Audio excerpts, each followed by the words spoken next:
Cash withdrawal अगर एक limit से ज़्यादा होगा तो उस पर टीडीएस कटेगा, कटेड at rate of 2% on cash withdrawal. क्या आप भी कोई प्रॉपर्टी लेने जा रहे हैं या फिर कोई बड़ा फाइनेंशियल ट्रांजैक्शन करने वाले हैं जिसमें कि आप बैंक काउंटर से या फिर एटीएम से कैश विड्रॉल करने वाले हैं, तो थोड़ा सतर्क हो जाइए।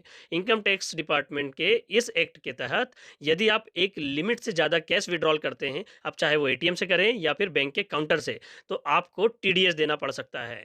तो चलिए वीडियो में आज के जानते हैं कि कितनी है वो लिमिट और कितने परसेंटेज पर देना पड़ेगा टैक्स।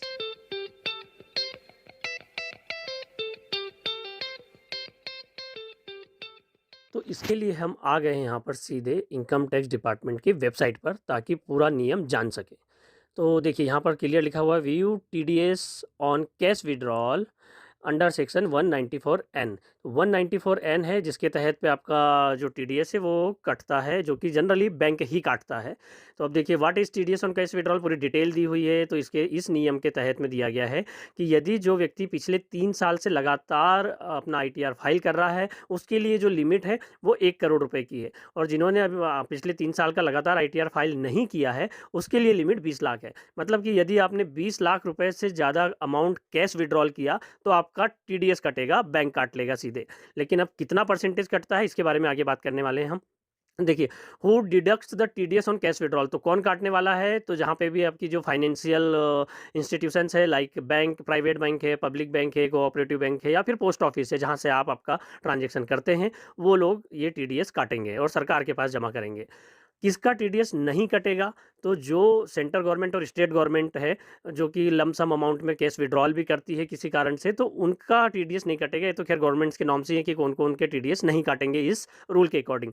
लागू कब किया गया था ये एक्ट? तो ये लाया गया था फाइनेंशियल ईयर 19-20 में, और 1 सितंबर 2019 से इसको लागू किया गया कि कैश विड्रॉल अगर एक लिमिट से ज़्यादा होगा तो उस पर टीडीएस कटेगा। कटेगा कितना, उसके बारे में बात करते हैं। तो TDS will be deducted at rate of 2% on cash withdrawal. 1 crore रुपए, तो 1 करोड़ की लिमिट हमने जैसे कि बात की थी किसके लिए है? जो अपना आईटीआर 3 साल से लगातार फाइल कर रहे हैं। और 20 लाख की लिमिट है जिनके लिए, जो अपना आईटीआर फाइल नहीं किए हैं उसके लिए, तो 2%। लेकिन बैंक वालों को तो पता ही नहीं होता है ना कि आप आईटीआर फाइल कर रहे हैं या नहीं। तो इसके लिए जैसे ही आपके बैंक अकाउंट से 20 लाख रुपए नकद निकाल लिए जाते हैं, चाहे वो एटीएम के माध्यम से हो या कैश विड्रॉल आप सीधे बैंक काउंटर से जाके कर रहे हो, तो अगले 20 लाख के ऊपर आप जो भी ट्रांज़ैक्शन करोगे, उस पे 2% का टैक्स कटेगा।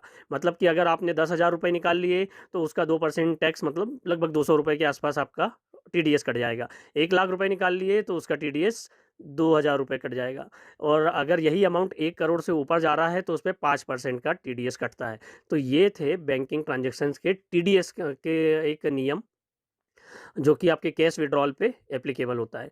हालाँकि जो टीडीएस कटा है आपका, उसको आप जब अपना आईटीआर फाइल करेंगे उस फाइनेंशियल ईयर के लिए, तो उसको आप क्लेम कर सकते हैं। यदि आपने बाकायदा आपकी सैलरी पर या बिज़नेस इनकम जो भी है, उस पर आपने टैक्स दिया हुआ है और ये बैंक ने कैश विड्रॉल पर टैक्स टीडीएस काट लिया है, तो आपका वो टीडीएस रिफंडेबल होता है। लेकिन यदि आपकी टैक्स लायबिलिटी ज़्यादा आ रही है, तो उसको उस रुपीज़ के साथ ना मर्ज किया जा सकता है।